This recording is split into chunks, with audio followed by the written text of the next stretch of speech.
far as data protection is concerned, yesterday we went through a lot. Today, I'm sure you will also learn more than we did yesterday.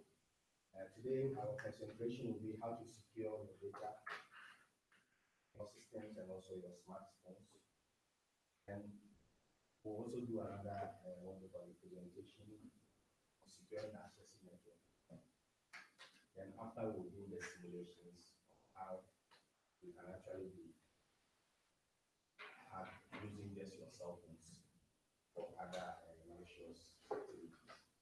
So, in order to help us with this, we actually invited our consultant, the name of Materialson, to help us with this session. He's been with Accessi for quite a long time, consulting on all the systems. Frankly speaking, he's really done a great job as far as infrastructure is concerned.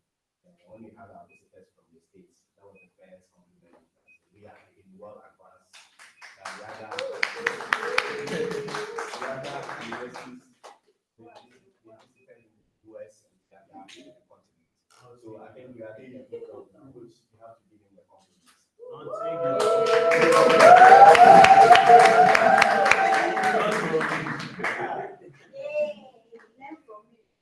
Yeah, so I want you to just relax, get all your questions on paper, so that we don't interrupt the presentations. After the presentation, like we did yesterday, so that we have a very good timing for our session.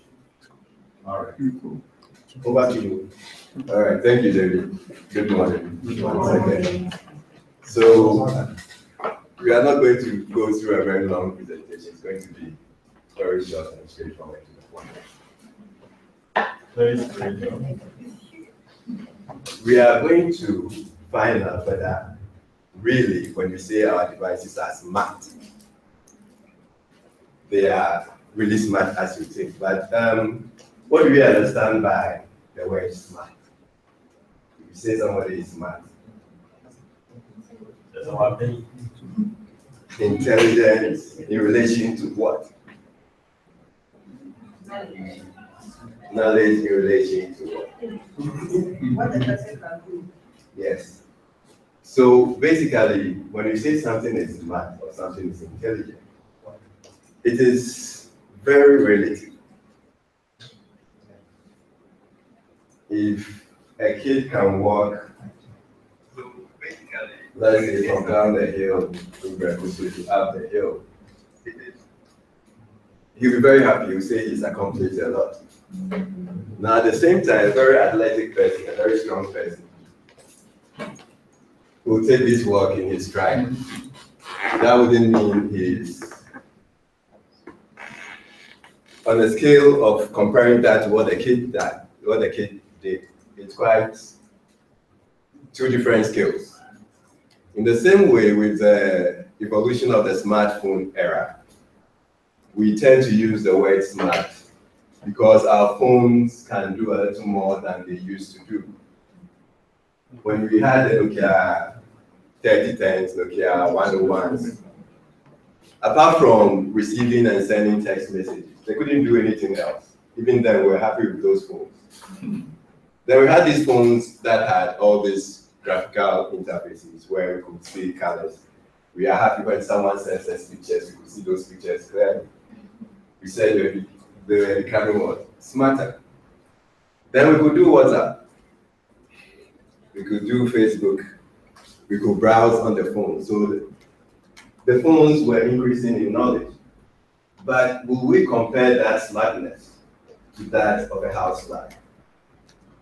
Because the housefly intuitively knows where to stop, where to pick up the dirt, where to spread the virus, where to move stuff. That knowledge is inherent in the housefly. It knows this thing. The mosquito knows that when it bites you, it gets food. It's being smart at it, trying to evade you. So if you compare the knowledge of the phone to that inherent in the housefly, these are two different areas. So they might be smart in their own sense. So the word smart is really relative when it comes to how we use our devices. Just because it can do just a little bit more doesn't mean it's very smart. It's just doing things that we didn't expect it to do before.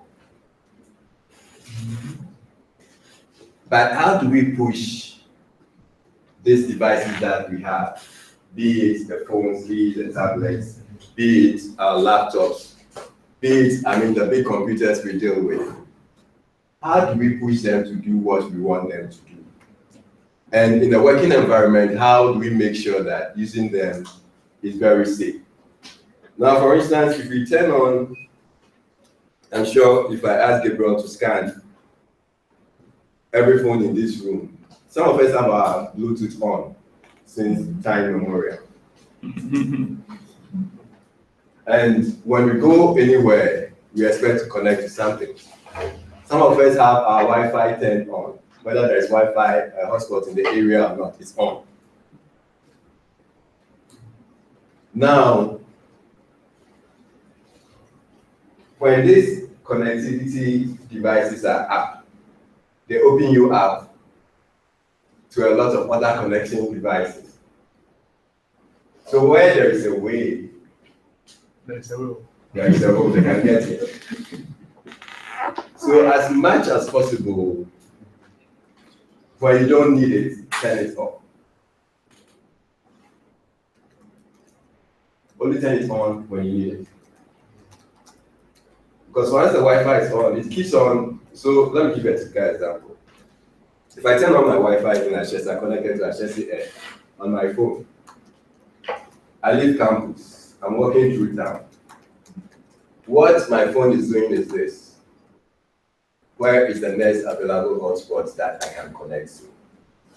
So that message is being sent constantly. It's looking for places to connect to. So when you look on your phone, your Wi-Fi will tell you wireless networks available. Now that information actually gets transmitted to geolocation detecting robots. So at any point in time, I can actually use your phone to know where you are. Just by you just going through. And Google uses some of these things to, I don't know if some of you have experienced it. Maybe you send a geotag to a particular place and tell Google that anytime I'm getting closer to Ashesi, open my mail. Or anytime I'm going to visit this person. So Google takes all this information. As soon as you get in that vicinity, it starts sending you alerts. So in the advanced world, people actually use it to the extent that they enter the malls, they are reminded that they have to buy groceries, they have to buy this, they have to buy that. It's making your life easier, but is it giving you the security that you need to work?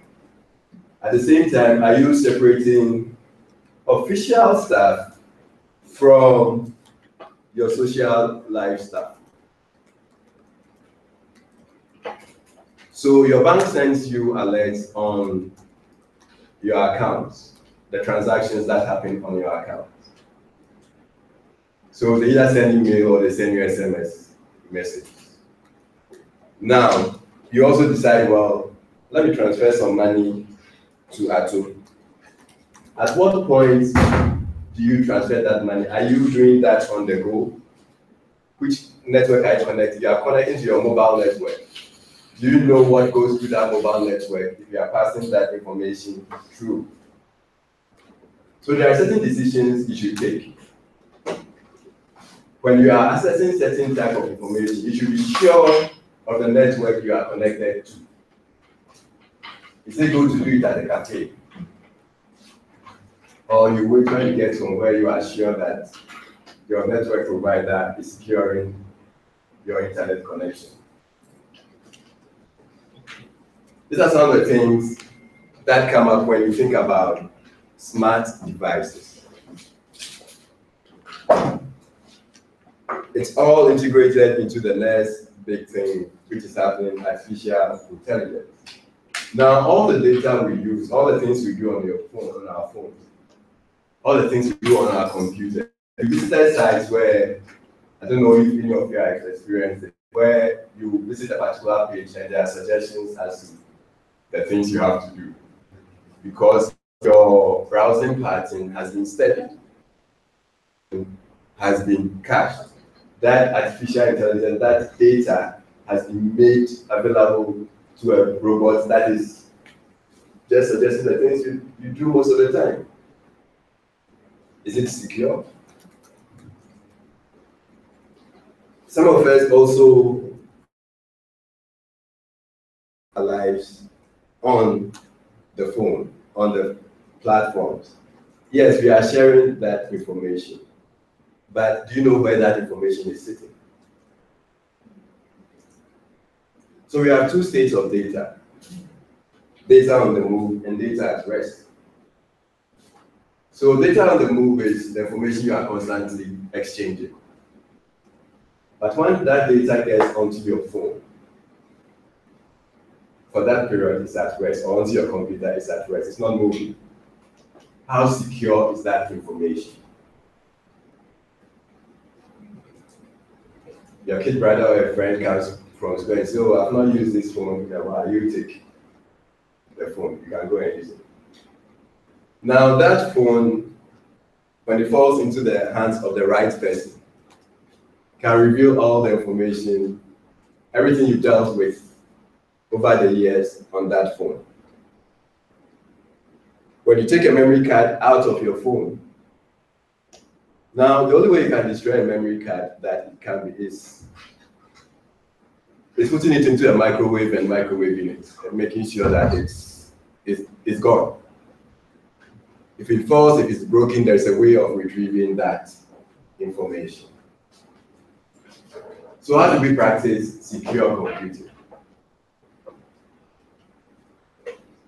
How do we practice secure information exchange? How do we treat our shared emails? How do we treat the information that relates to our workplace? How do we access them? Do we just say, "Oh, a mail has come, I have to respond. Oh, Gabriel, give me your head."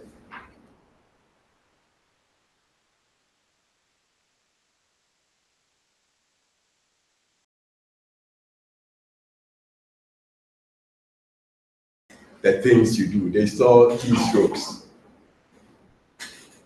So for instance, if you come in and are checking your email, I say, "Oh, use my laptop." Now when you go, there's a place on my laptop I can go to that will tell me your password.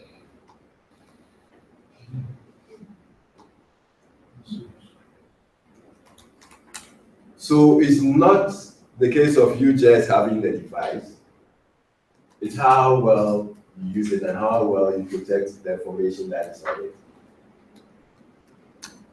It's nice to have nice toys to play with. Send mail quickly, do a quick WhatsApp, send Facebook. But how secure is this? Do we all have the screens locked? When we leave it for 1 minute, that the screen automatically lock. Do we have that? What sort of passwords are we using? Are we just using 4-digit passwords, 1, 2, 3, 4, everybody can remember? When we are typing passwords, are they hashed on the screen? Or we see 1 for a second before it turns to asterisk?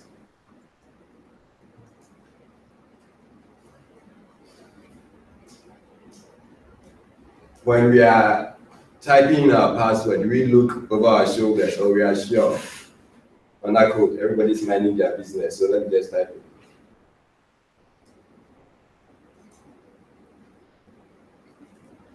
How do we work smartly, which is very relative, and how do we work securely, which is also very relative?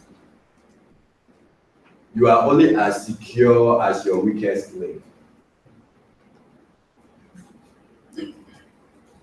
We can all practice safety when we sit on the bus. But if the driver is not good, and the driver is not practicing safe driving, we are all at risk, no matter the safety lessons we've done. So security is a joint and a continuous process. It's a process that involves every aspect of our work life, every aspect of our, I mean, not just our work lives, every aspect of our being, of our life. We will secure our main gates, put the bolts we have on the gates. We will secure our doors, put triple lock doors, armor doors on it. The burglar proofing we put on our windows. These days, the thieves can slice it like passing a hot metal through butter.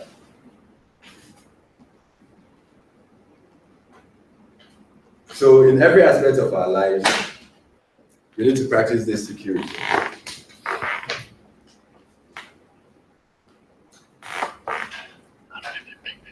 I'm going to go on to a presentation to help us know what we should do. But the first question I would say, the first caution I would sound is that we should treat the word smart with just a pinch of salt. Because what your device can do now, in about 2 hours, it will be obsolete. Because new things are happening. But how do you manage what is on that divisor? Now, every device behavior is different. The iPhone is different, the Android is different, the Windows Phone is different, the Windows OS, Windows 10 is different, your Linux OS is different. So there is no single straight rule for the devices we work with. Every device has its own peculiarity, its own way of managing the security that comes with it.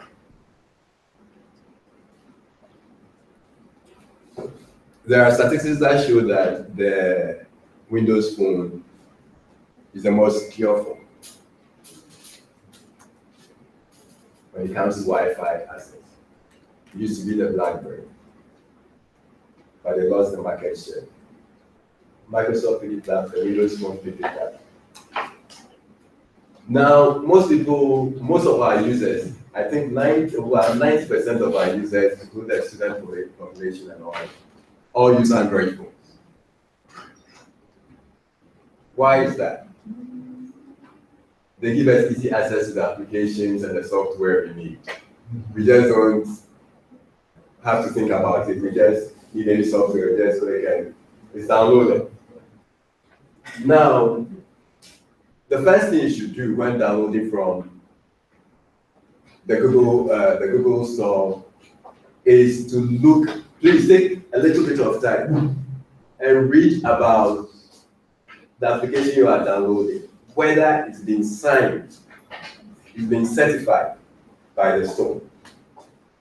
I know we don't have time to read those things. Because once that application gets on your phone, when you are installing, there are questions that come up. You want to allow these permissions to be open? We just keep on clicking, yes, yes, yes, okay, yes, yes, and it's done. Should I make your contacts available to all of Facebook? Yes, yes, yes, yes, yes. And it's done. Can I install other applications that came with me but I'm not installing now? Yes, yes, yes, yes, yes. It's done. So the next time you realize that another application has been added to your list of applications, and you go through your mind and you realize that you never manually installed that application. It is so because you've already granted access that the application should be what? Installed.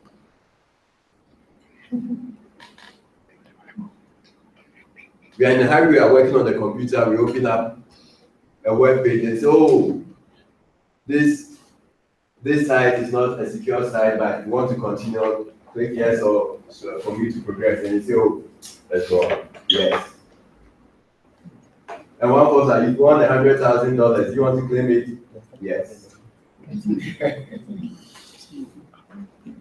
Whom did you get $100,000? For you to be winning it. Did you get yourself involved in any lottery?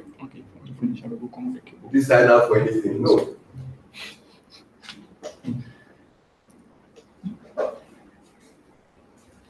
just last week, I got a call, and this guy says, we just sent a message to your phone. We sent, somebody mistakenly sent 500 CDs to your mobile money account. So it's a mistake. So if you can. To you? Yeah, yes. If you can send the money. And I said, oh, I've not received any message. They say, you check again. So the moment they say, you check again, say, check again, I'll call back. So the moment they say, check again, I'll call back. And they send the message. So they send a message, I pick the phone, and check, said, oh, this, you received an amount of this. 518 Ghana cedis sent by the guy picked that something. Now I look at it and I say, oh, so the guy calls back and says, oh, have you received the message? I said, yes, I've received the message. He said, so are you going to send the money back? I said, no, I'm not going to send the money back. And he said, why? I said, it's my money. So he said, oh, it's for somebody who mistakenly sent it. I said, no, I'm not going to send it. I said, where are you? He said, it's at Accra Central somewhere. I said, oh, I'm not going to send it back. Since you sent it to me, it's my money. So I asked him, do you know my balance? Do you know the balance on my phone? Because usually when the messages come, they add it to the balance on the phone. And he said, oh, 508. And I said, yes, that's why I say the money is mine. It's my money, but that is not my balance. Then he starts insulting me. So what I want you to take note of is that you should know the original message that will come from MTN or any of these mobile money providers. Some of us don't read at all. Once it comes and it hits and you see the money, you are okay. Let's take a bit of a time. Let's take 1 minute to read. That's all what makes the difference in security. Take the time to read the pop-ups that come. That will inform you whether you say yes, no, okay, cancel, go on. If you don't read, you don't make that informed decision. Also, our devices have a lifespan. You might buy the most sophisticated phone today, the most sophisticated computer today, but whatever is running on that will be obsolete in the next 3 hours because new technologies are coming. Now, what keeps that hardware in top shape is the software that runs on it. Some of us have phones we've never updated before, tablets we've never updated before, because we don't want to buy data. Data will chop, but we'll use the data for something else, but not updating the phone. Because updates will take a lot of our money and a lot of our data. But that is what secures the phone, because the producers know that there are flaws in what they've done, and when they find it, they try to patch it up. That's why we have Windows updates. On the phone also, you have Android updates. iOS, you have iOS updates. Windows Phone, you have Windows Phone updates.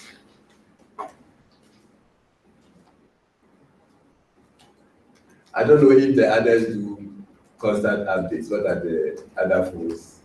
I'm sure once it's running Androids, they do updates.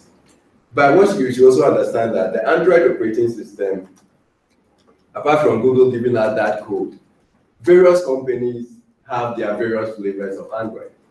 So what runs on the HTC is different from what runs on the OnePlus 1 or the OnePlus 5 or OnePlus 3. It's different from what runs on Samsung. And it's different from what runs on the Lenovo Android.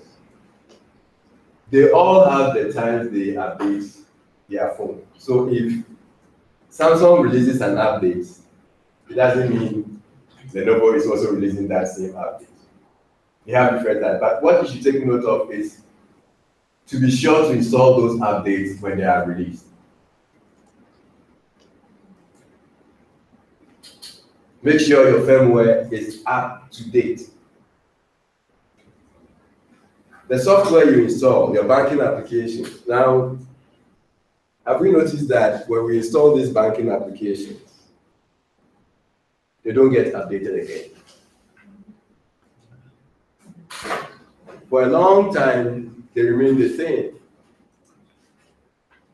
Because it takes time for them to tweak that application that talks to their core banking.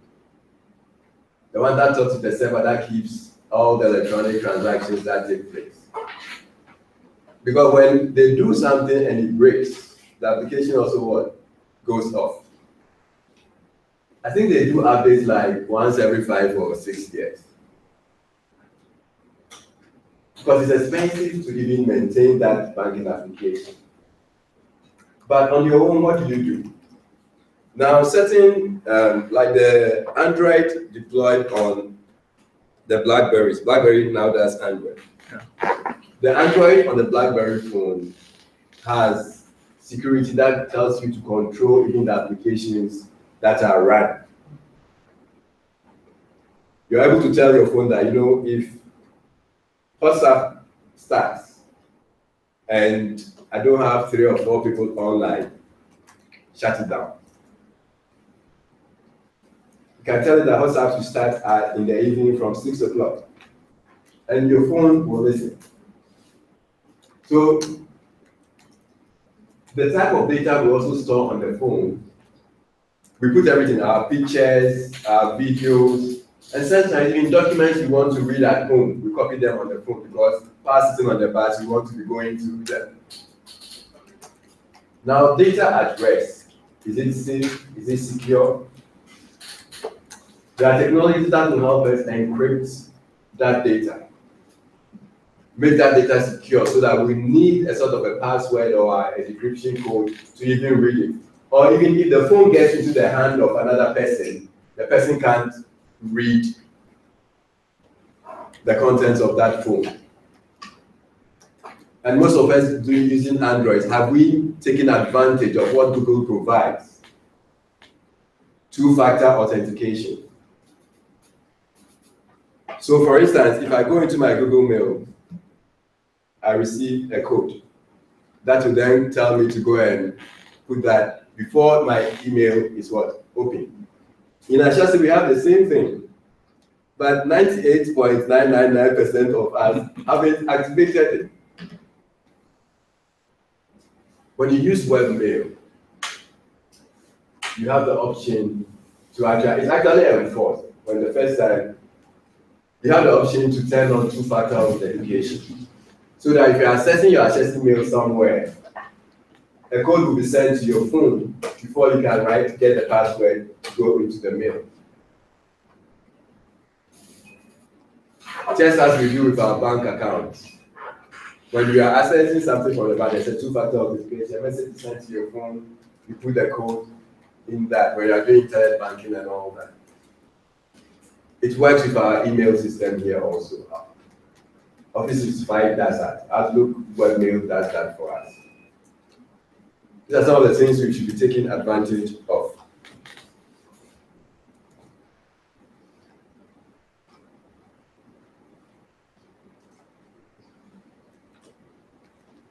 When was the last time we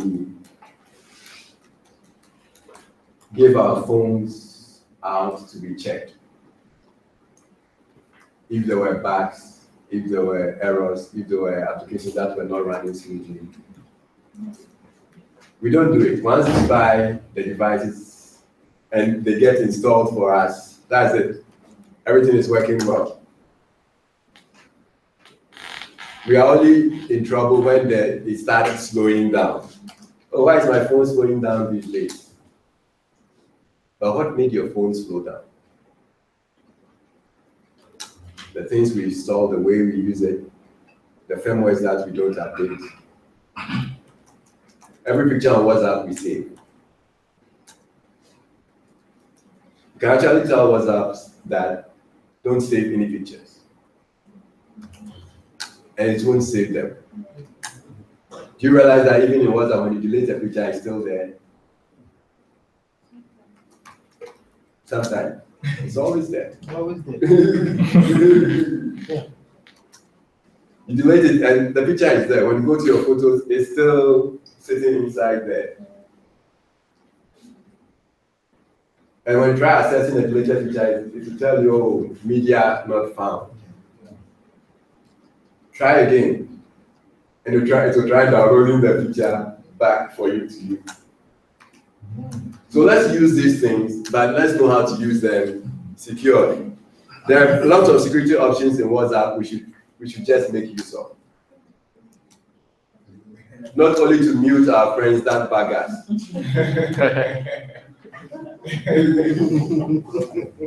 But we need to tell it how to treat the information, especially the videos and stuff. That a friend of mine was arrested in the US just recently. He was off WhatsApp for the past, I think, 2 years. So we're trying to get in touch, and he said, well, I was taken off. My network just took me off WhatsApp. Apparently someone had sent him a picture that actually let him fall foul of, though he just received the picture, or just a recipient of the picture.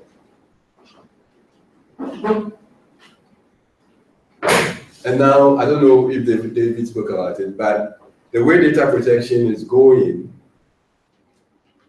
there are most of the things we deal with here, student records, the type of information that pass through our systems, the type of information that even we give out to the hospitals, they all fall under certain regulations. Institution can request information from you, but you have a right to give them the type of information they need to have and still protect. And now even with the global data protection, doing business with the European Union will require that you have some of these data protection acts working. Getting money from donors will require that we have some of these things in place. So how much more the sensitive data we keep on our phones? The data about our families, our children, our friends, the things we exchange, the things we use for work. They should be kept secure. So let us not use the devices for use sake. Let us protect how we use them. I'm going to show you a little video.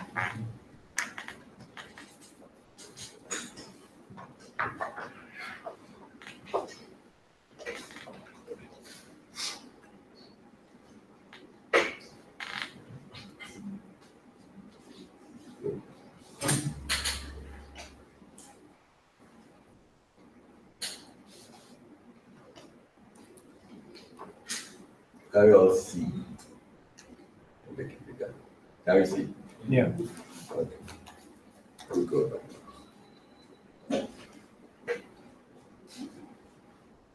That's right.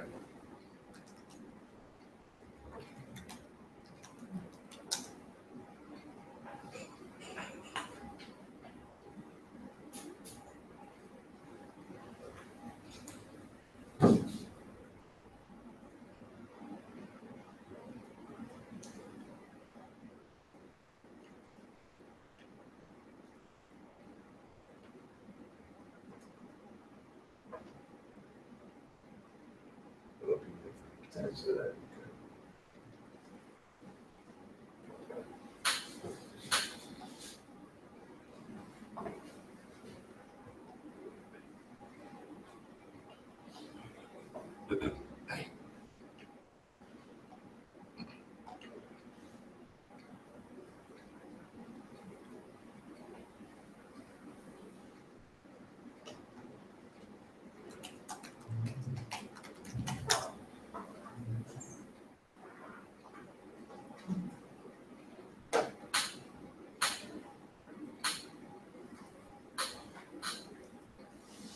okay. Now it's recording it. I had it up. So our devices should always be locked. Simple.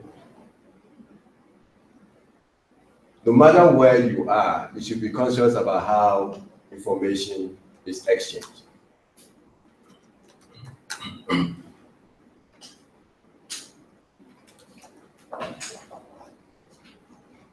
Then we also have, do you really need your phone?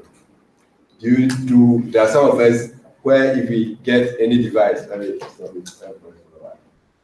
now most of us have our lives synced on different devices. Our tablet has all the information, our phone has the same information synced, our laptop has the same information synced. So have you also realized that depending on the type of mail we use, if you use Google and you put Google, when I bring my phone and you put your Google address on it, it brings everything that you have, your contacts, your Google interactions, everything comes there. Synchronization is nice. It's nice to have those things everywhere with you. But do you really need that information? Do we get it? So there are some of the things we need. The things you need in your synchronization settings, just take them and synchronize them. They make life easier. But you don't need to actually load everything. I might only need information, maybe this weekend I'm going to work on something related to just admissions office. So I can just sync the admissions folder that I'm working on. I don't need to sync everything I'm doing. And you might think you can't do without your phone for a second. When the phone is stolen, or when you misplace the phone, you realize that for the next 2 or 3 hours, your life will just be in a bit of disarray, not too much. But by evening, you'll be fine without your phone, just that you won't get the calls that you be expecting. But in relation to the data you work with, you'll be fine. The only thing you are worried about is people getting in touch with you or you getting in touch with the people. That can be sorted out with the same replacement. But that information, if you carry critical information, for that few hours, there are ways of getting that information back. Because they were sent from somewhere to your phone. And the source will always be there. The source will always be safe. So let's know the things we put on our phone. And let's know the things we sync. Losing WhatsApp for 24 hours won't kill us.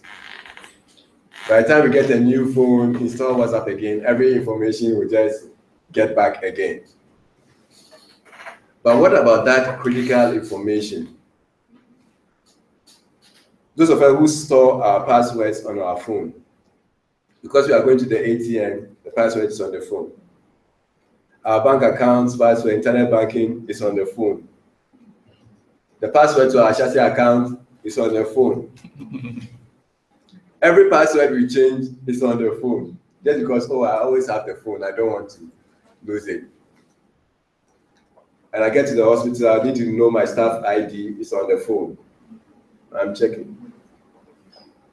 In the same way, identity theft, if I take your phone, I have every information I need about you.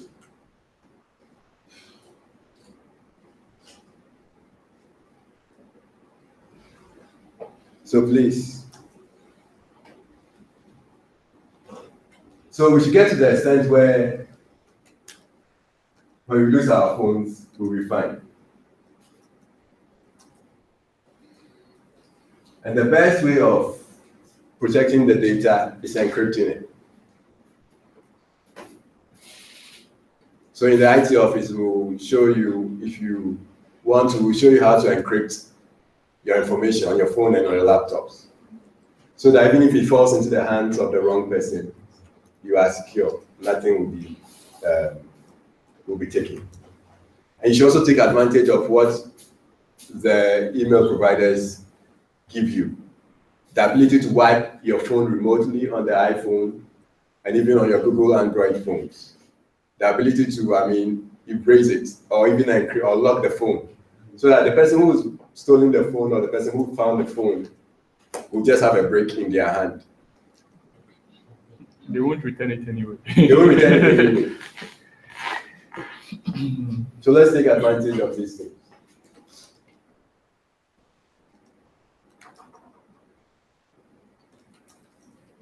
So we show you how to encrypt it. And before you leave your phones out, please make sure it's white. Reset it to factory. If you have a card in it, a memory card, remove the card, erase the card, or don't give the card to the person at all.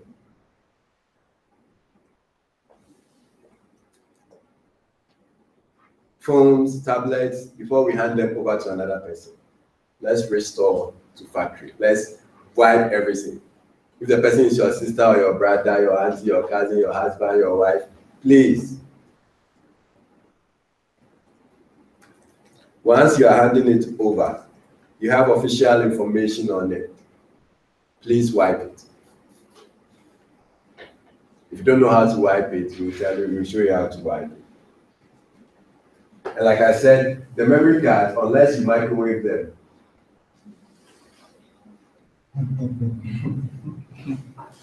Okay. Do you have any questions before I move on to the assessing network? Yes, please. So you talked about storing information that are critical to our field. Is there any other way that we can secure it? So there are two things. There are applications that actually help you store passwords. They encrypt them, and you put a password on that application, which you have to remember. So on my phone, for instance, there's an app that keeps passwords. So any password you can just put them in. But what you also have to take note is that you don't put the passwords in and say internet banking 1 2 3 4. Do we get it? You can have a code for the way you refer to your bank or the way you refer to your email, particular Google Mail or something. Just create something, a code book of a sort in your mind, and then let the passwords relate to that. Then, for instance, if you are sending a password to somebody, you don't have to send them, maybe I'm telling you the password. It's always advisable to always tell people passwords on the phone, but before you mention the password, tell the person not to repeat what you are saying. So in our office, we did a test. We asked someone to buy some code, some Vodafone credit to give to another person. So when the person bought the code and he started shouting, 1 2 4, so there was another person in the other room who was actually entering the code. You just have to be smart. Yeah. Actually, now we load with the same code, all the networks. You get it. So you should know, you should make use of these applications and don't specify clearly what they are for. I get it. And if you are sending a password to somebody, if you keep mentioning it on the phone, the person doesn't hear you, and you need to send the person a text message, split the passwords. Send one through SMS, send the other through WhatsApp.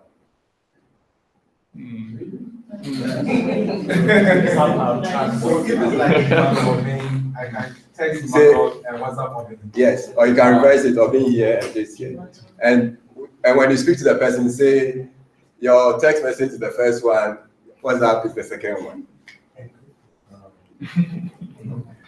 So nowadays, with this phone, we can use thumbprints, right? Yes. Are they safe? Oh, not safe at all. Why? it's my thumbprint, and I gave Yes, but it's safe. That information is safe somewhere. Oh. Are we getting it? It's easier. Just that if I can't put my thumbprint on it, I can't use your phone. But once it's stored, that information is stored. So I think there was a legal issue with Apple and iCloud about how the biometric data is stored. So they re-engineered the code to make sure that it sat just on the phone.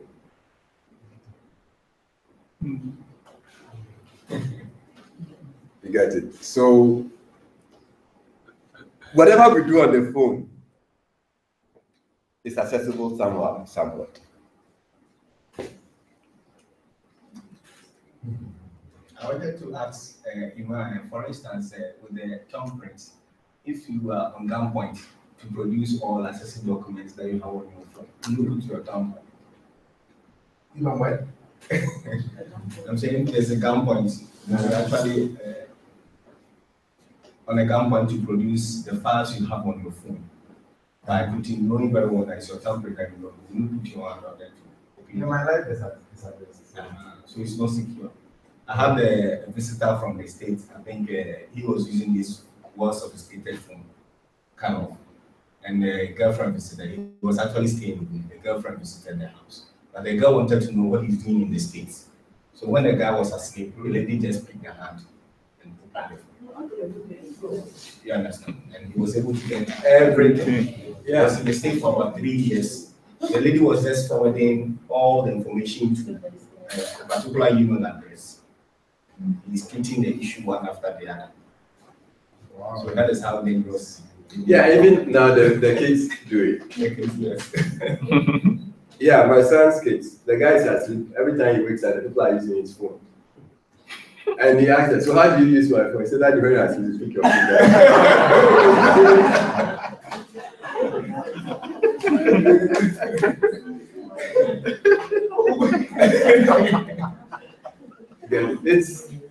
It's easy. It's technology. It's helping make our lives easier. But in the same way, we are opening up.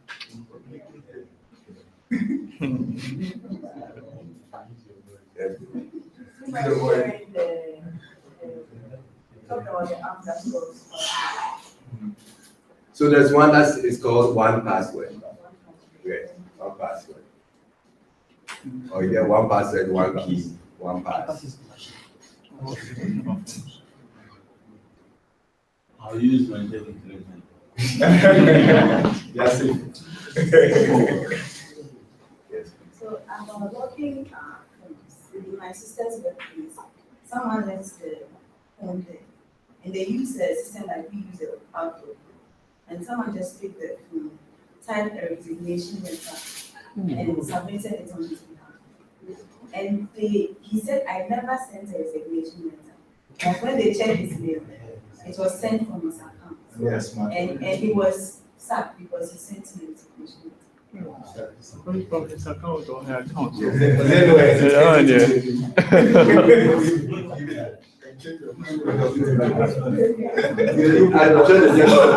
wanted to get rid of. So I think the guys wanted to get rid of. That's a very good example. Because basically, before side decision is taken, there are a lot of things that go into play. Again, there was somebody who was siphoning the passwords from bank accounts to another account. Yeah. That's most. Passwords. Yeah, passwords. Yes, you know the little one. So you don't see it. It's 200.05. You siphon the 05. You see 200, you are fine. So he was doing it for years, and he was making millions of CDs. But the break point came when he went to sit behind one of the accounts manager's PC to make a quick transaction because the guy didn't lock his PC. The guy stood up. So when he did that, even that, it had to take external people to make sure that to catch him. Because there was no way the guy, like in this case, could defend himself. But it came from his system, he had logged in, they had the biometric entry shows that he came in and during that period he was in the vicinity and everything. So but what gave this guy up was CCTV, Casper. So they actually took CCTV shots, not in the room, but all the entry points to that office. and map the timing that the transaction took place. Isolated the number of people who were in the office at that point, and looked at the audit logs of what everybody did at that point. And the guy who said he was not at his desk, they asked where he was. He was actually in the room, but in a different, you know, the way they do those partitions, in a different partition. So they checked and they made sure that he hadn't actually gotten out of the building because he would need his biometric pass to go out of the building. That's how come they caught the guy. And when they traced back, they realized that, oh, this thing has been happening for a years. long time. There was this driver of a pharmacy who actually took the bank deposit, took a copy of the bank, went to the bank, took a copy of the bank deposit book at Commercial Bank. So anytime he's asked to go and put in money, he fills his copy. Okay. Gets the teller to stamp both, and then you come and drop it, and you know that Yeah, he has made a he's deposit. made the deposit, Then keep the money. but the money is. It's not smart. But actually, It's for season. this guy drove a Land Cruiser. This driver drove a Land Cruiser. So it was when this thing came up that the watchman said, "Oh, a Land Cruiser has been parking early in the morning at this point." So how they caught him was that the bank's CCTV. So there was a transaction that was made, and then the owner of the pharmacy called the bank and said, "Oh, I've deposited this money and stuff, so it should be okay for the transaction to go through." And they said, "Oh, for the past 3 months, we've not received anything from you." So he kept quiet and sent another money to be deposited again. And the guy didn't know what was going on. He went in, took his double SIM, brought it and said, "Oh, he forgot, they should stamp it." He stamped it, went back, took the second one, went to another teller, got it stamped. So when he stamped it, he said, "Oh," he goes back and said, "Oh, I've made a mistake. Let me correct it then." It's off. So the cameras actually caught him. And then the guy called, "Has the deposit been made?" They said, "Nothing has been made." So the way we treat staff, not that we should be very, I don't know the word to use, but we should practice secure use of the devices or the things we do. Even in parking. There's a friend of mine who will never park in a way that will make it easier for somebody to drive off the car easy. So when it comes to the parking lot, instead of reversing and putting the car back so that when you can't be sitting and you are off, you park, you let the car face, so that you will surely have to reverse or do something to delay your movement. When you go for conferences, you find people with filters, not for their eyes, but for the privacy, so that the view of the laptop is just restricted to them. So if your kids want to watch a video with you, they can't on your laptop because you don't get the side views. So there are a lot of, not that we should be paranoid about it, but we should be very particular about it. We should take note that there are dangers in being lax with things. Any question? Let's move on to the next one. Yes. Yeah. So with the refactoring or what's the factoring or like that, Resetting to factory, yeah. For a minute, I'm putting my phone to Sakaspa. Do I have to reset it? No. When you are giving your phone to Casper, what is Casper using the phone for? Let's say he's checking something on it. Checking what on the phone. read it. Okay, I want to. Okay, you have an article you want him to see. Yeah, so you open the article and say, Casper, read. And give it to him to read, and you are standing there. You don't say, Casper, go into my WhatsApp and read this article. But if you are giving it away, let's say you are no longer going to use the phone, that is when you reset the phone.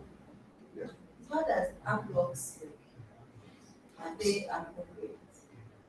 So some work well, some also give you frustration.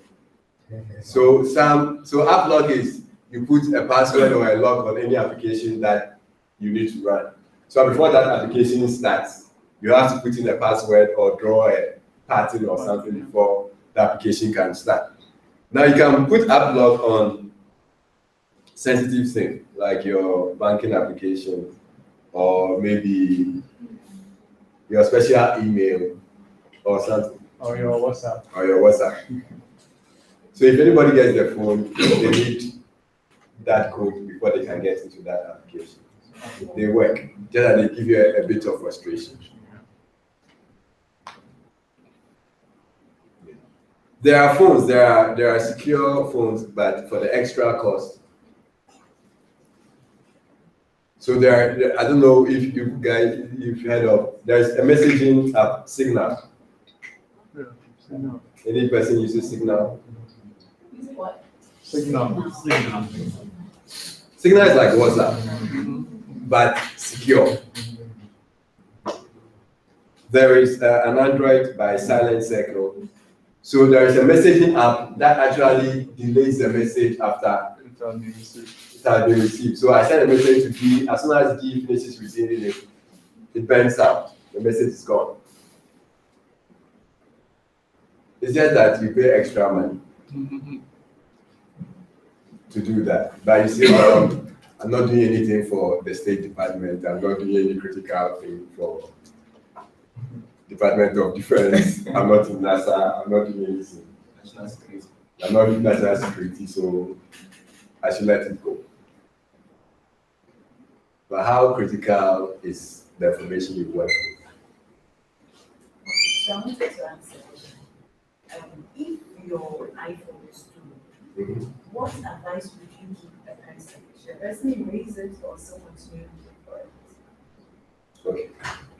So you erase it as soon as it's missing. Immediately. Because of the information you have on it. Because the phone is out there anyway. And you are not guaranteed whether you find the phone or not. The other thing is also that we take this thing with not seriously, but our IMEI codes on the phone, we should know them. So it's a code you press. Star, I think it's star 001 hash or something. To give you an IMEI code, it comes on every phone. So when you have that code and you give to your mobile network that my phone is stolen, this is my IMEI code, they can actually block and lock the phone. The phone can't be used anywhere.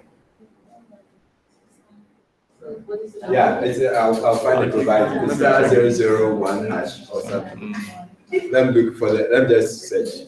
Please search for IMEI for iPhone. Star what? So each you wait. Yeah, each phone has its phone. Yeah. So please search. So you should know your IMEI. Even your tablets have IMEI. You know your IMEI. It's star hash 06 hash. Star hash 06. That's what. It doesn't work on iPhone.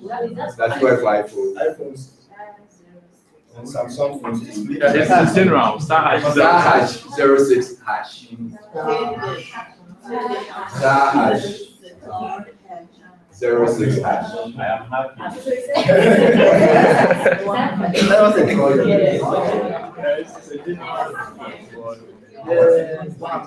I asked your phone's identity.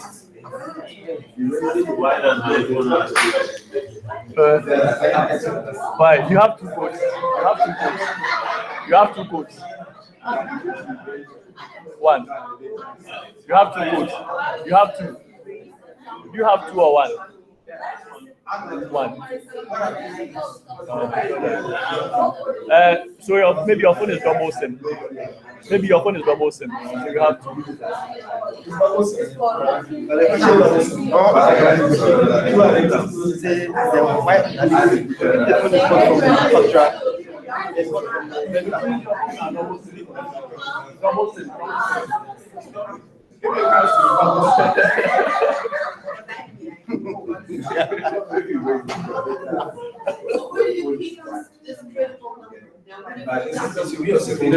This one, you can store it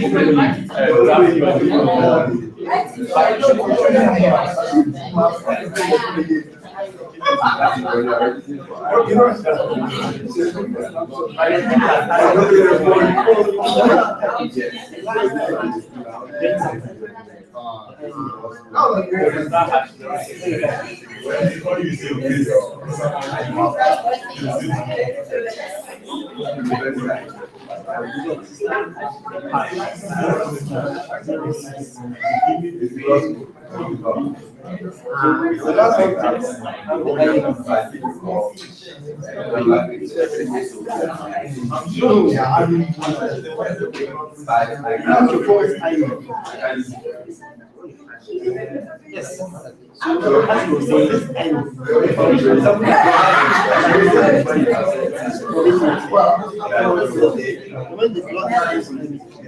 The phone so you take this number.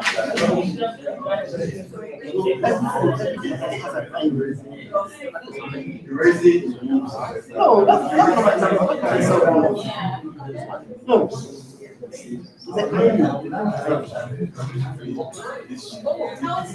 Can you use the IMEI to block the phone completely? So the IMEI is a network thing. So if I give my IMEI code to, let's say, Vodafone, so Vodafone locks the phone on the network. So that phone can't be used. It can be used, correct. On a particular network. So that IMEI, they have a global code. I give that to the phone. It's locked. So once it's locked, if I go and put in my MTN chip, it won't work. You understand it? But can you add the network for it? Or the network will have it? No, it's your phone. It's here. No, if your phone is stolen, the network will No, have they won't have your IMEI. In case I send my IMEI code to the network and they block it, and what happens when I get the phone back? So if you're there, you will activate it. They will activate it.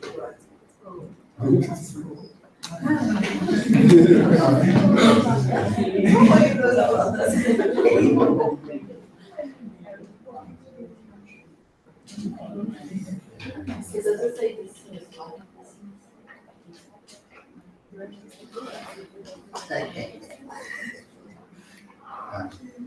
You have two lessons. You have two sons. Yeah. The star has always an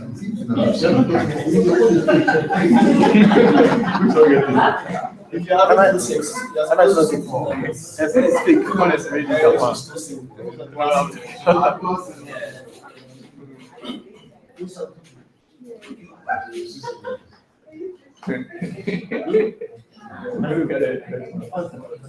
Okay, so this is actually. So this here is our firewall. Are we getting it? Are you all here? This is our firewall. So constantly we are receiving attacks from all over the world. Yes. Yes, right. So constantly people are trying to break into our network. No weapon from Nigeria.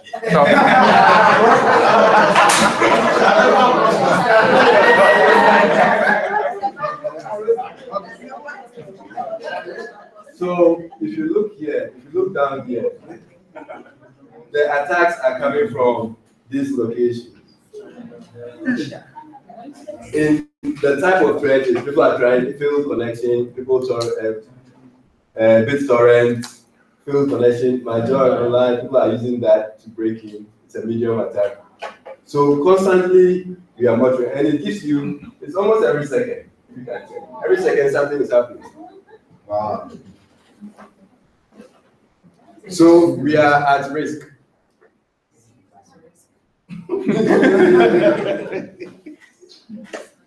See, we are at risk. It's happening constantly. Oh, I saw successful connection. Oh, okay, sorry. From Russia. So depending on the color, if it becomes red, then it's very critical. And there are times we are even receiving, most of the hits are coming in from US. Ethiopia. Oh,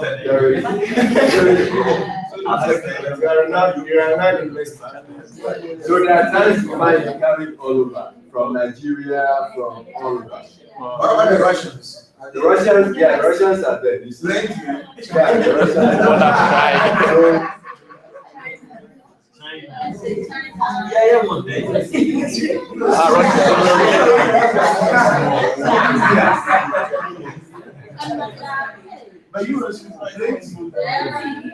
Because most of your views come from the US. Yeah. So this is just a general view of what happens every second.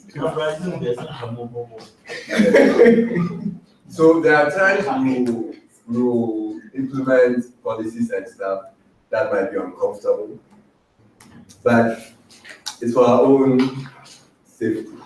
It's not that we take pride or we are happy about making you miserable, but it's for our own security. So there are things we are trying to get in place. There are recommendations. When the audit team came in, for instance, there are some of the things that they made known to us that's going to influence some of the things we are going to do going forward. There are some vulnerabilities that were found on certain areas of the network that we need to close up. The wireless network, for instance, is going to go through a bit of a change. We are going to log in with our usernames and our passwords again. Our devices are going to have certificates that will identify them with the Ashesi network. So that if your device doesn't have that certificate, you can't join the Wi-Fi network. So there are files we will direct you to go and download those files. If you don't download those files, you won't have internet. So there's a files you download and you just double click on them and they'll get installed on your computer.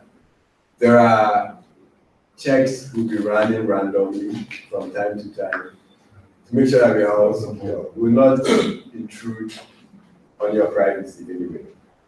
You will just check to make sure that the systems that you are holding are secure.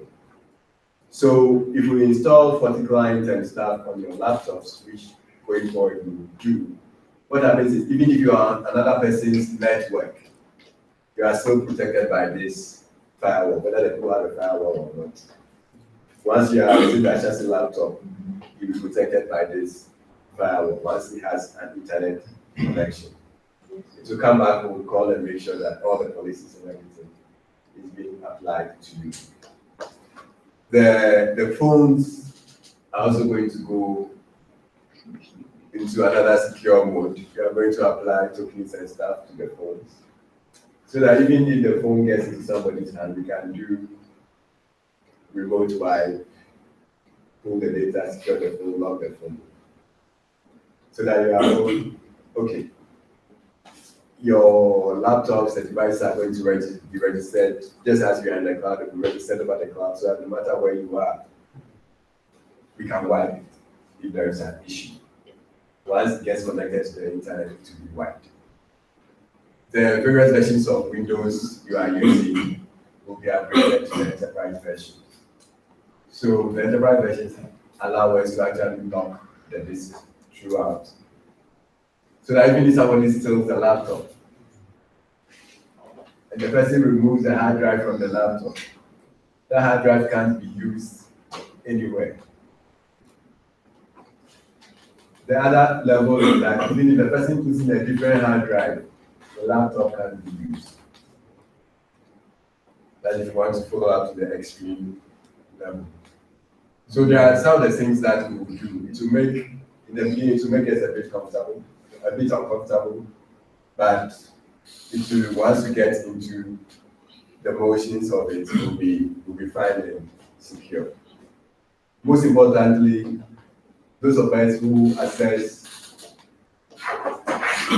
records, student records, accounts records, admissions records,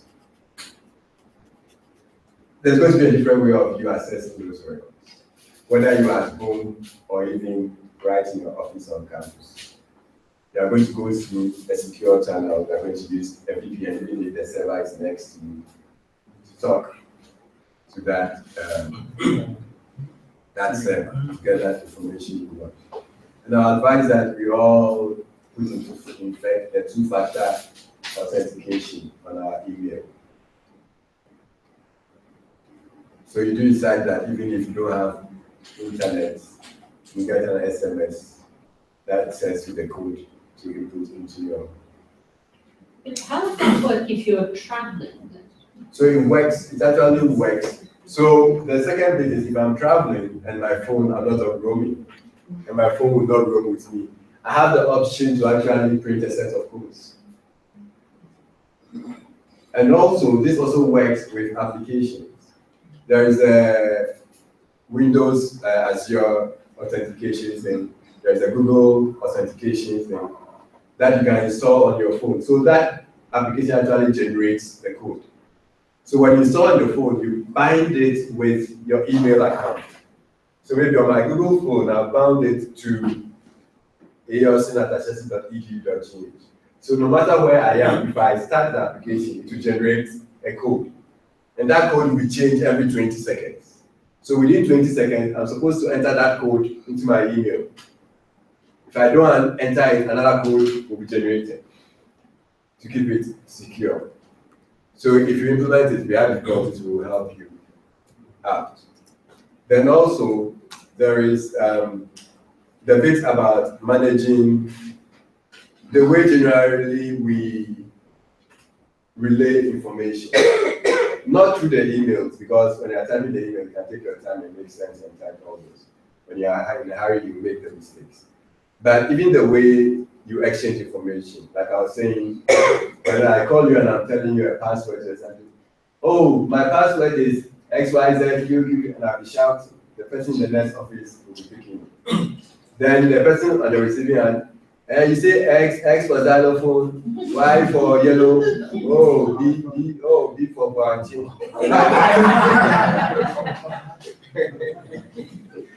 And the person will be picking it. So if you need to tell somebody your password over the phone, the first thing you tell the person is, I'm going to say it clearly, don't repeat it. If you didn't get it, say I didn't get it. Don't say, oh, did you say why? No, I didn't say why. That's one of those things. Then, if we work with laptop, I move to your office and I bring my laptop, I work in the laptop. By the office, I stand up, oh, let me go and make a call outside. Let me do this. I've not locked the laptop. Anytime you stand up from your laptop or your computer, just lock it. We know how to lock it. Control all the and you just press lock. When you press control all the on your computer, there is lock there. When you click lock, it will lock. Please let's remember to lock our laptop.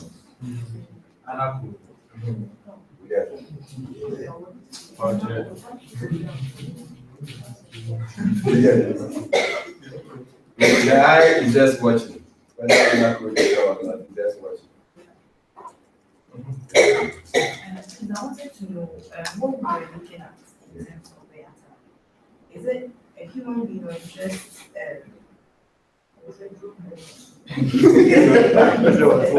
So it's grown. Some are automated robots. Some are robots. It's just people write a code, just scan the internet. So whenever there is a loophole, as soon as they find the loophole, it sends a message back and says, "Oh, Casper's door is open." So let's go to the next phase of the attack. And it happens this way. Now, the attacks are in different ways. So I do a scan, I find that there is a hole, I get to Casper's computer. So on Casper's computer, I don't do anything. I sit for like 1 month or 2 months. I don't do anything. So you don't know anything is going on. Then one day, I call my mother again and say, "I'm here, I'm quite okay. So now you can send the other children." And then the attack begins. But by then, it has studied all the patterns on your network, knowing where the flaws are, knowing where everything. And will now send that information to the mother. And then so that when the attack comes in, you have no way of, fighting it. That is why your Windows update should be constant. Your antivirus should be constant. Windows 10 comes with what? The built-in Defender, the Boot Defender, which is one of the best antiviruses you will ever have. The Windows Boot Defender. The Defender that comes with Windows 10. It's inside there, it's inbuilt. You don't need an extra antivirus. Make sure it's updated. We have extra one, the ESET, I'm sure it's been installed on people's thing. That also keeps you secure. Even our phones need antivirus, our tablets. Yeah. There is every antivirus, there's some for your phone. You get it? Then on the Android, you have the free one, the S360. ESET has an antivirus for the phone. McAfee, AVG, they all have antivirus for the phone. And on the phone, they are free mostly. Except when you want extra features. Extra protection. Extra features like blocking proposed calls and making very advanced block, not just block at all. But make sure that even when Atu calls, it doesn't show that Atu has called. You get it? So there are some, Kaspersky and all those, they have antiviruses for the phone, and your mobile devices, your tablets. You just need some $5, $10 more. The free ones are there. The free ones enable you to locate your phones, find your phone, which is being provided generally. And they also provide a basic antivirus to make sure that any virus that gets on your phone can be muted out. You know something about how we can protect the pieces when we go out to allow us to protect it. So this means go out, connect to the Wi-Fi and probably bring it. Yes, so because you have your, what do you call it? Your Defender and everything working on Windows 10. So the threats come in, but they will be detected and you'll be prompted. But what happens is, once that information, that other Wi-Fi network that you've connected to, you've taken their password and everything, they say, "Oh, join our Wi-Fi, you've connected," or it's free, so you join it. That information is stored on your phone or on your laptop. So when you get into another network, that information is also being passed over. Are you getting it? So if I need to find out where you've been for the past 10 days, just using a bit of triangulation and finding all the spots you've been, I can actually tell that, oh, she was at busy internet, went to Movenpick, came to Pediasi, went to this place and that place. Easy. So I asked you, where did you go yesterday? So I was in Ashesi. But on the thing is showing that you're not in a chassis. You are to just or to say Those two questions. You know what to ask them. Yeah, just, I mean, can you or colleagues send us sort of just a few of the good antivirus? yes. I think we send that and also send a list of how to encrypt your data on your devices. Okay. You will come with from an email called secure@access.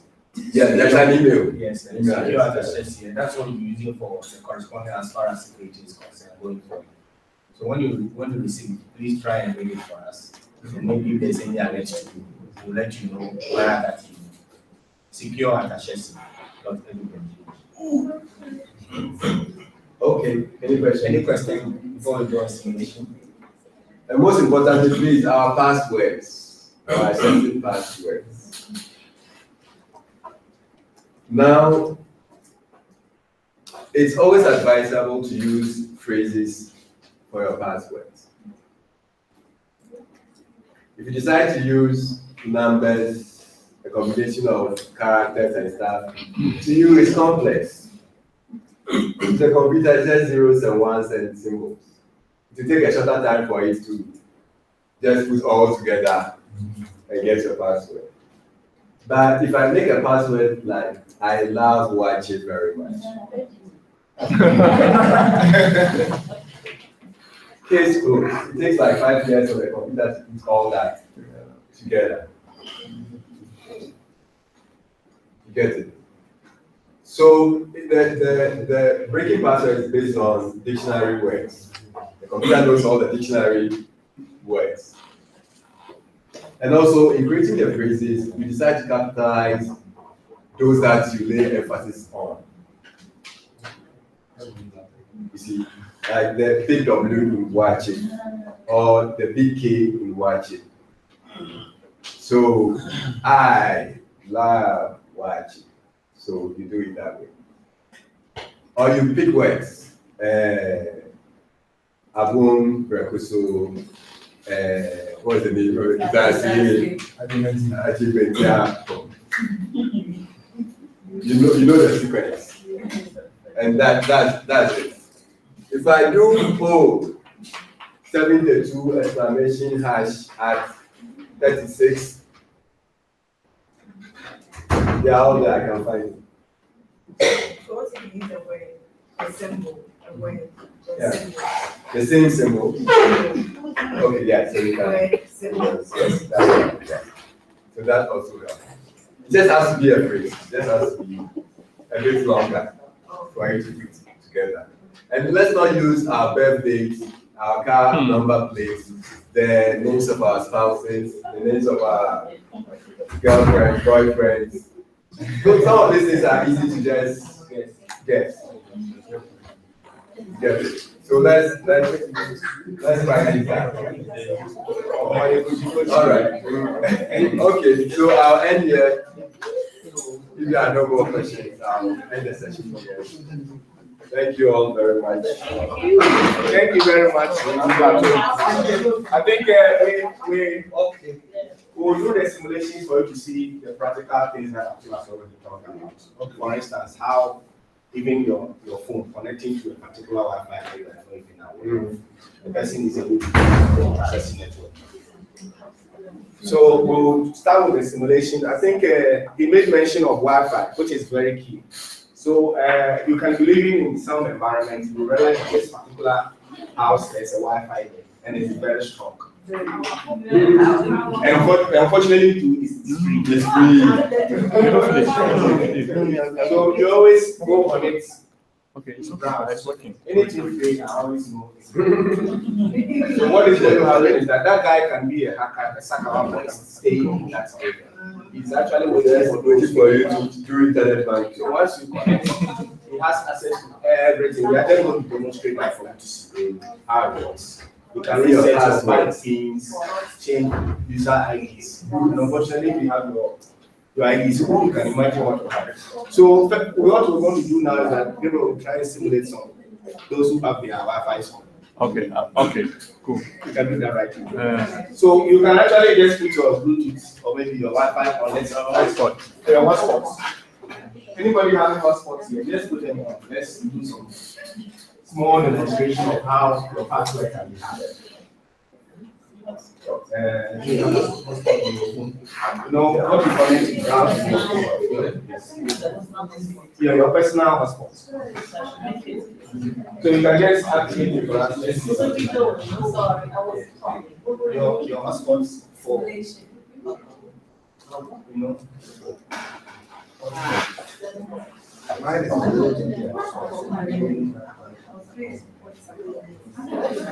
Yeah, using a cable. No.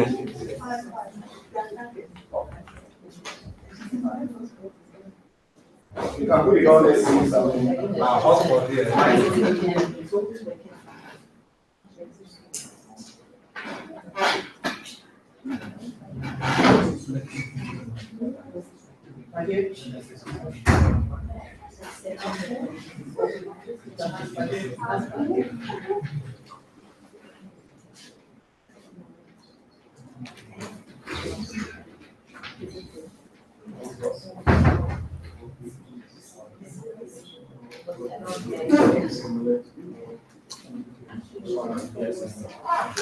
Let me show the screen. Okay, so we are doing with our Wi-Fi hacking test. The passwords. Okay. Some of them are using. So we'll try to scan the password some of you are using. So in case I want to get that information from your phone, I'll use that one. Password that you have placed on your. So I can actually connect to your phone and browse with your data. You are not aware of that. Yeah. So you can get my password from my next. No. I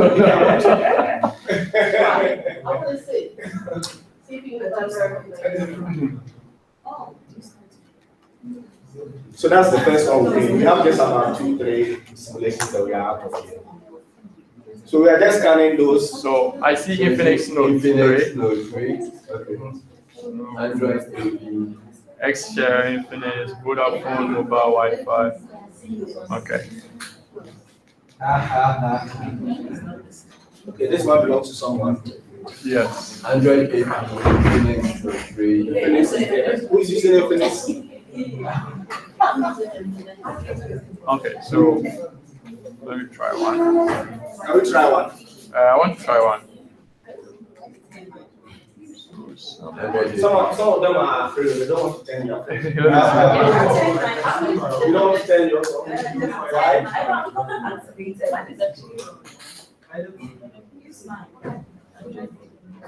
Okay, I see Techno.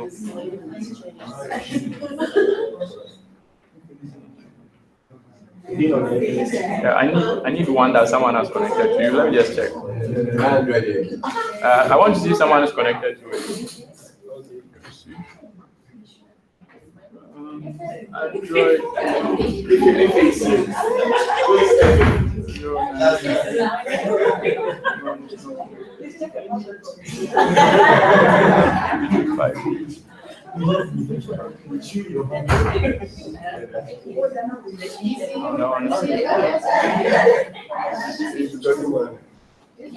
Yeah, I want.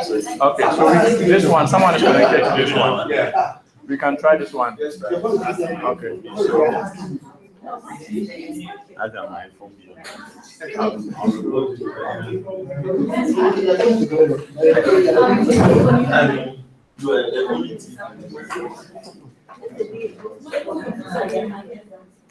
No, I just have to wait. Yes.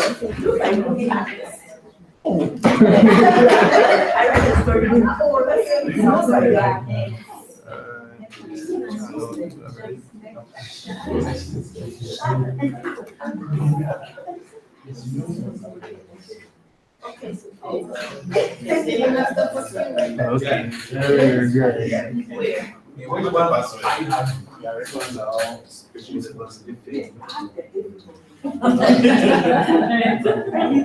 Like what Atu was saying, that you always have to put your connection on when you are not using it. So you can be in the house with someone, you have this Sakawa around you. You can actually go on the phone and do whatever you want. those fraudsters. So when we scan, when they scan the network, they find access point that someone is connected to. So actually, when I checked this one, we had I think 1 or 2 people connected to this particular access point, the Vodafone mobile Wi-Fi. So when it happens like this, as we capture the packets, we wait for someone to connect again. But if you don't have enough time to wait, you can force whoever is connected to disconnect and then reconnect again. And you don't have to do that, it's done automatically.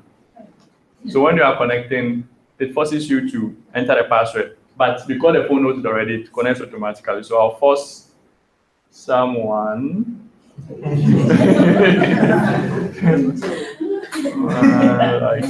I see something. And 0. I think my laptop. I don't know who. I want to find answer. I'll copy this. My laptop is connected to that. I'll try. Sure, it should be my laptop.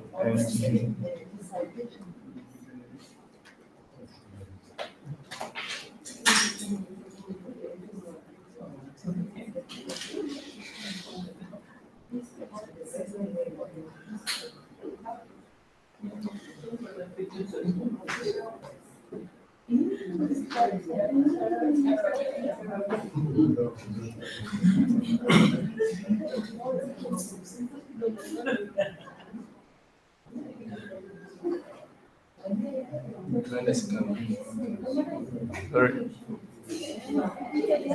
I don't know who I'm the other thing with. I'm sure it should be.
I think my laptop is connected.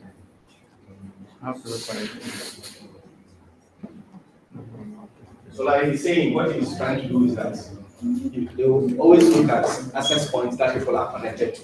It means when people are connected to, there are a lot of devices. It can be a laptop, it can be a phone, it can be any other device. So you actually force the person to connect back. So when the person is connecting, you checking the passwords for those. Then once you get the password, you can now come here. Yeah, you understand. That is why we are saying that this is never too good to connect to access point that you are not aware of. Like, yesterday somebody made a comment that where he's saying there's an access point that is always full bar. Yeah, full bar. When it's high speed, you can see it's high speed. So you connect. Then you are using an accessory official phone with all the emails, all the data you can think of. If you just think about the departments that you are in, and the sensitivity of the data.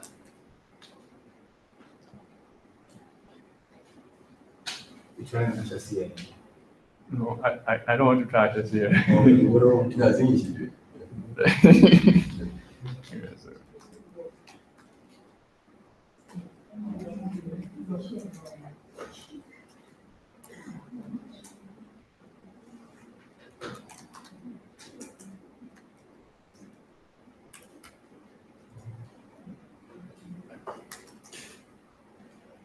what you're doing is how to do it, but once you are determined to do it, yes. The ladies are interested in the phone. We'll be on the next simulation, you'll be surprised. How somebody will be recording your message, taking pictures of you when you're not aware of. You want to see that? I told you that this is actually a practical section that we are doing. We are not going to do it for anyone, because we can be jailed for that. Are you aware of that? What? We can be jailed For what? for hacking. Come on my system. It's a very serious offense. The penalty that you can get is 4 years in prison. So why do you even come to mention? What are you doing? You have to be sure. You have to have my consent before you. Like we treated yesterday, personal data. If you're in a department, you want to share data with another department, you have to make sure that Antoinette is aware that you are sending this information to the house center. Do you understand? Either than that, Antoinette can take you out. That is data protection, privacy. Okay. Yeah.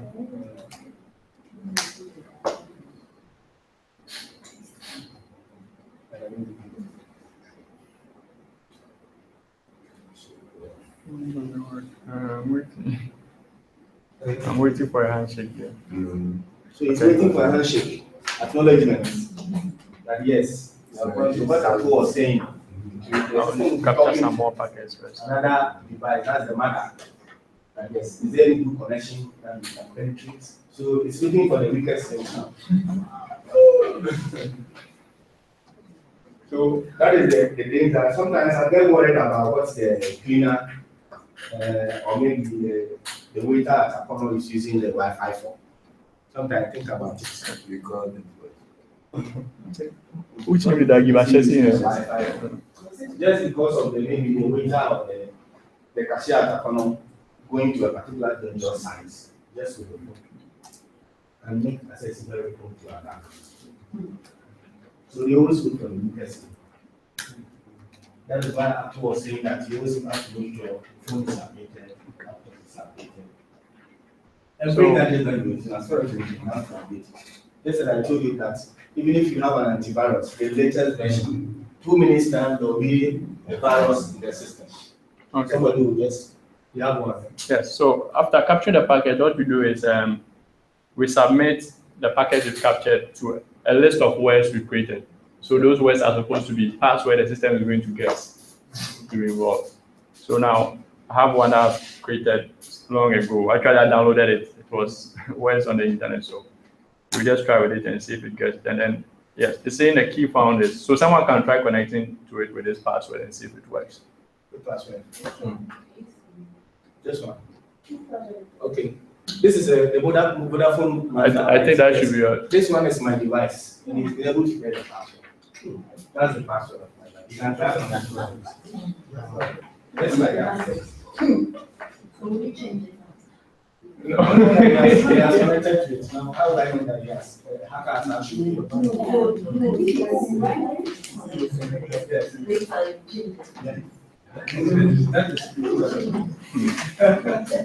that is the password of my device. Yes.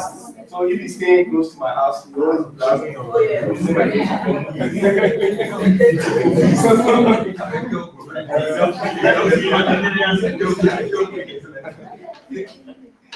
Well, and just to add to it, talking to people, you have to be careful. Usually, those close to you find it very easy to guess your password. So we have this tool that we use to generate passwords. It's very interactive. So it asks you for your first name, maybe David. Then your surname.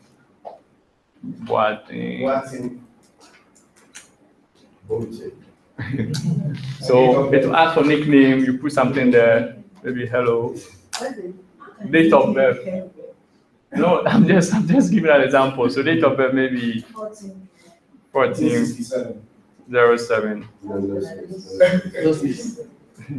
07, maybe 1920.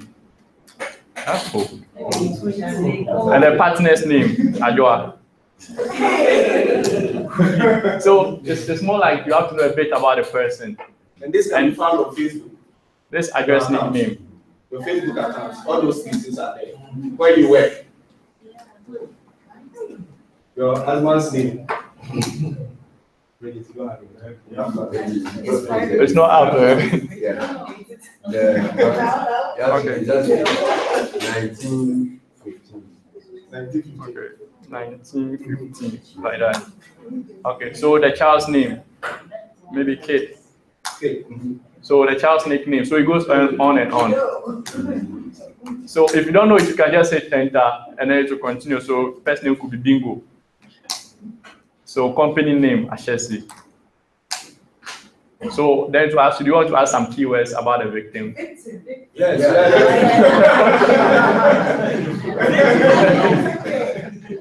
So maybe I can say, okay, David likes going fishing. Yeah. Something like that. You can add a lot. Do you want to add special characters at the end of words? If you say yes, so it means I've pre-configured it to add maybe full stop at the end of each password to generate. Do I want to add random numbers? I can say yes. So, Number 7. yeah. So at the end, it has generated a password. It has generated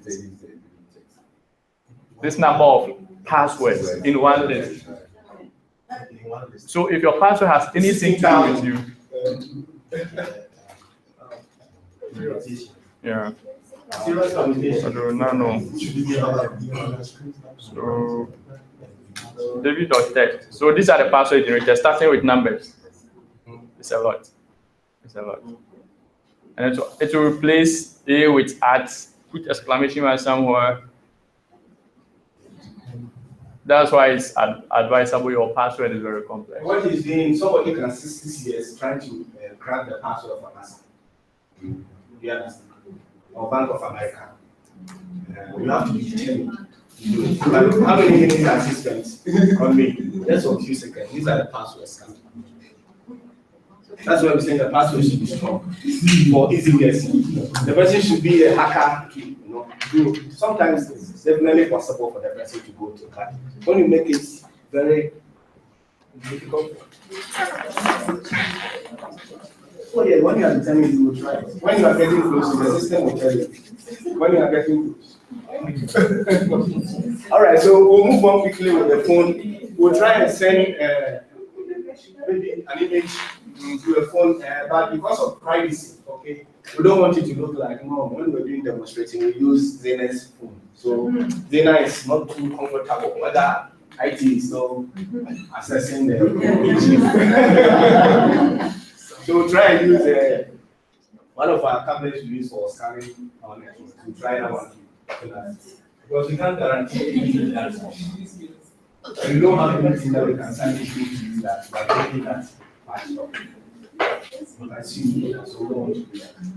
All right, so we'll quickly do that. We'll just send anybody can hold the phone.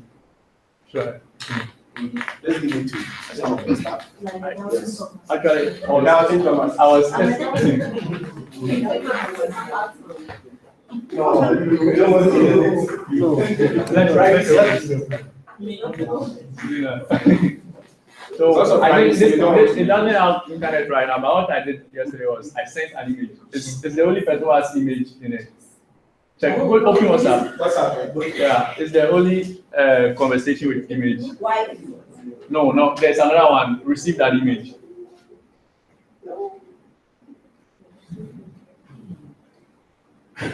No.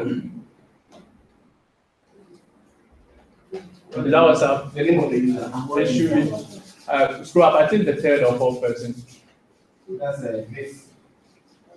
It's an image. If you check there. No. Let me see.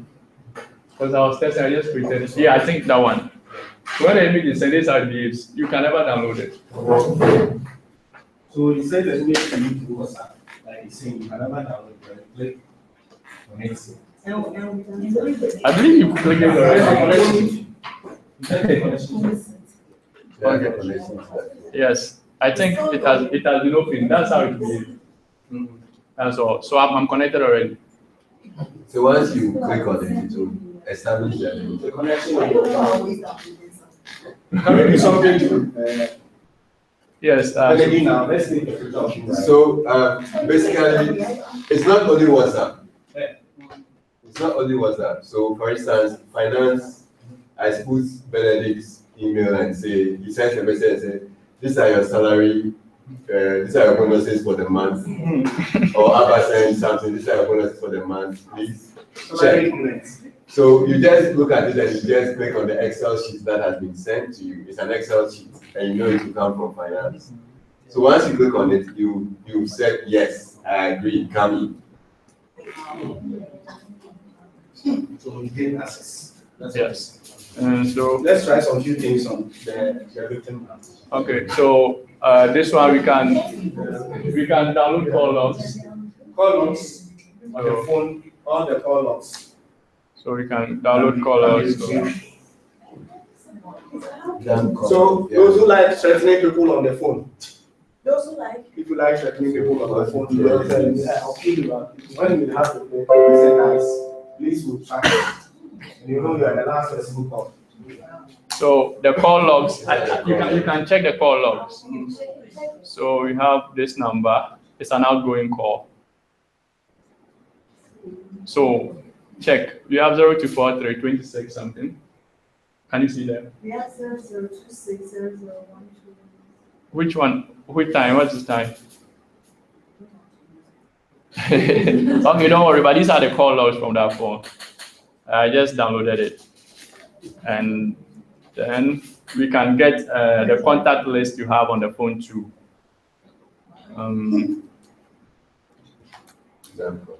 Like that. This software is not legal, is it? It's not good. It's what? This software, is this legal? Yes. Yeah, It's free. Unfortunately. So no, You should know no. how to use Hackers it. normally You should know how to use it. And this one, the one we are using is actually the free version. So you can imagine if you are paying for it, what you can do is. So no. Contacts. So in the contacts we have check. Okay. So we have these are. These are the contacts on the phone. So we have someone called Please pay attention. check out AZOMTA, or you can dial the number 0243 283077. We should have. No, just to show that the contact is there. So you can, I think, you can search. It's there. That's right. So we have about 326 contacts on that device. Okay. So if I'm actually looking for someone, I believe the number is on your phone. I can do this and get it. So yes. Yes. So when I click the download, That's that's all. when you got it. Remember yesterday we were attaching a PDF file. Yesterday we played on a PDF file, we named salary. From Mr. Kade, after clicking on it, we had access to the laptop. You are not here. Okay.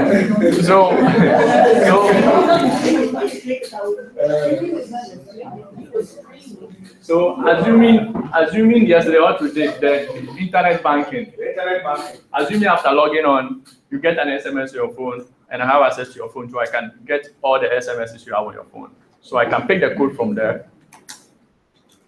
My people have to explain for that. Yesterday we asked Abba to log on to the banking sites.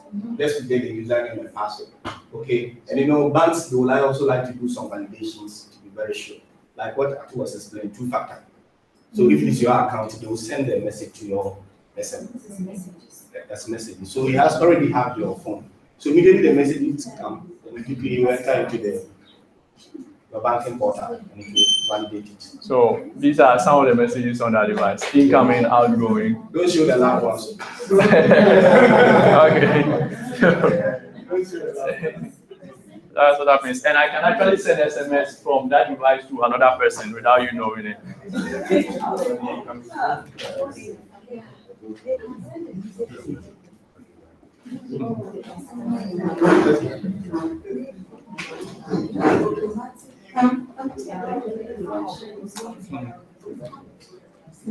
The same way he's able to get SMS and pictures from your phone, you can actually also extract your files. So who wants to receive an SMS? It's not malicious. Oh no, it's not. Who's ready?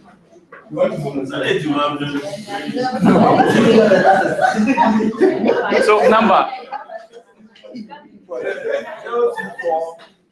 024 207729. Yeah. Is that correct? Yeah. 24 2077 289. Yeah. Okay. So Yes. You can send me some 100 Ghana. okay, so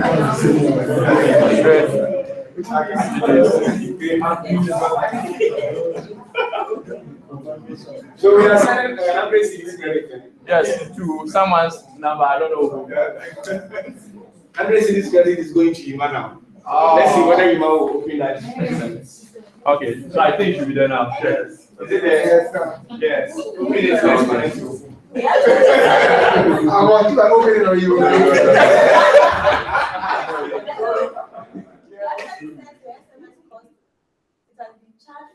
Exactly. Yeah. So when you see something like that, you have to be careful. Like you're not sending an SMS, but something is sending an SMS to your phone.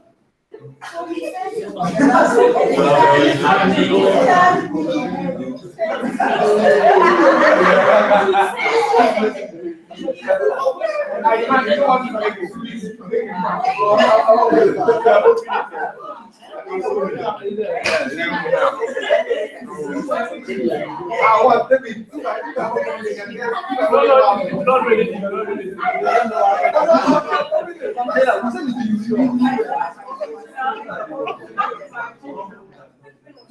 So does this mean that sometimes you write it down? So if you see, no, it doesn't mean Wait. What number is on this one? Airtel number. there are two numbers, Vodafone and Airtel. I don't know which one. Okay, so it's the Airtel. Airtel number.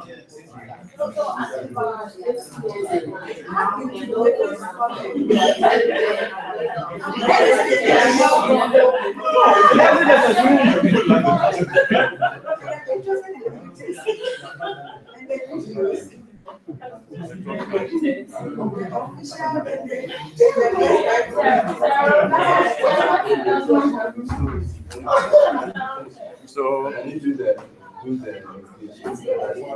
there's no internet on the connection we have, so it doesn't give. But it was working when I did. It will give you the coordinates. Is that invest? No, Ima doesn't want us to see the picture. that's the invest money. So I think that sending the SMS to Ima also wants you to have access to it. no. Unless maybe I send a link in the email, in the message where you have to click before I can get the connection. So from here to, if you have some pictures or videos on it, I can download. So if you have some X-rated pictures and you think no one can get it, it's possible. You find yourself on Ghana League.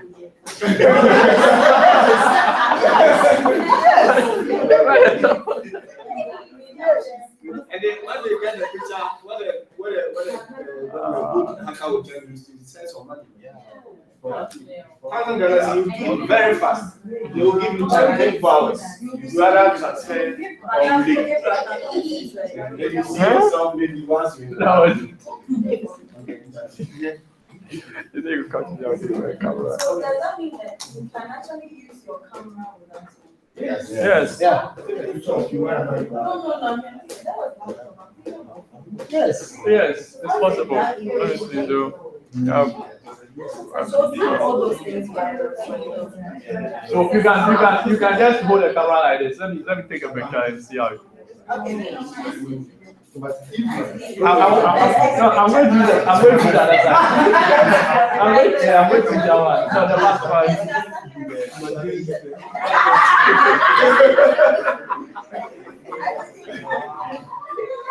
Okay, so I think I have it, but blurred and it's not too clear. Maybe picture quality. No. Oh, I think that's me.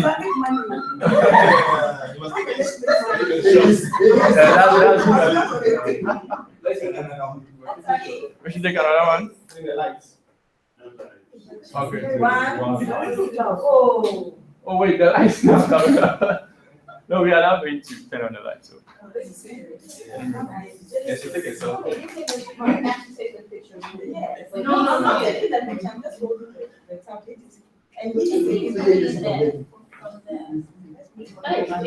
So that's Auntie D.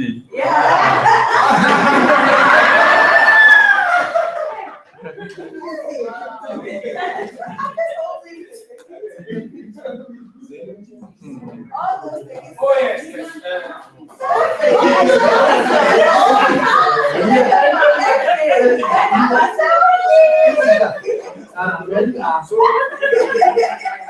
So the issue is that you have to be very, very, very vigilant wherever that you find yourself. You can imagine maybe Bridget was actually doing some assassin projects with Gabriel.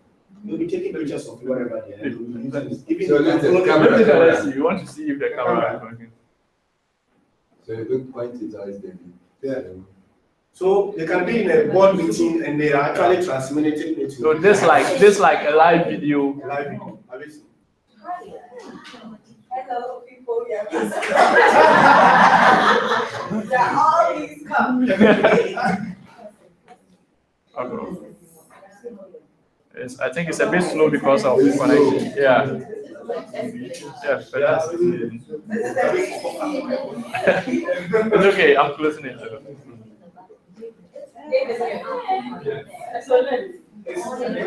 The issue, I think yesterday we discussed that. Yesterday, I remember saying that you can never get any system 100% unless it's exploited. Because once somebody is really interested in exploiting it, I told you, Apple and the rest, they take a lot of money. Once they realize maybe Gabriel is able to penetrate through a particular, they will call Gabriel and give him about £30,000. Yes, it's a product. So if Gabriel loses this thing now, people start to stop using it. So they will just start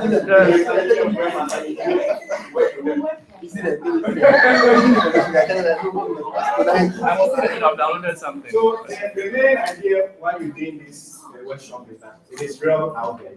Okay, it is very real out there. Right here in Ashesi, I think I tasked them to do this, what do you call it, IT team to work on this. I think we just use about 3 weeks. 3 weeks to learn around it. So you can imagine if you are actually professional habits, what we are able to do. You make more money. Just 3 weeks. So it doesn't matter whether the attack is coming from US, Ghana, a lot of soccer boys in town, they are programming in the rooms. You go there and they are always getting arrested. Sometimes they even use the IPs to track where they are. So somebody can be in a different cafe and Interpol will pick that IP.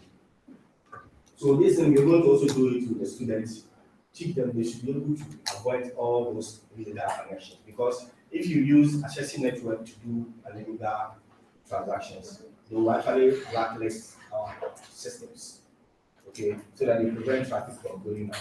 Sometimes you can even be there and Interpol will come here that somebody has done a serious transfer somewhere. It's a student. We use our network to do that transaction. And that one can be a damage to the institutions. These are some of the reasons why I want you to know and prevent it. Because you see, IT, I told you everything is not possible. Can I do an example? Yes. So, I had Converse. So we were there when FBI came and they told us that, oh, they want to speak to a student. No, the student was part of ISIS. So they started doing the connection when he was in the US and when he traveled around and everything. And they traced the student back to where he was. So I know what he's doing. Of course. And so yes, that was in Ghana. So what happened was the institution had to give FBI, they go ahead to log into their whatever, before they could track whatever the student was doing. Yeah. And the person was taken to American Embassy. So we thought the student had traveled to the home country. No, the student was in Ghana for like a month under investigation. So it's about what you do on our networks. So if it is not good, it will actually create a very bad image for us. So I think the student will be doing a lot of orientations for them to know, because they are doing a lot of stuff. You know, the best you can do is to be a computer student. You know, you explore. We used to that. You explore. Let's try. Please, you like our. Give it a if you are computers, you can actually throw a picture to say now which is yes, I can do. So it is very wrong. We would like to thank all of you for making it for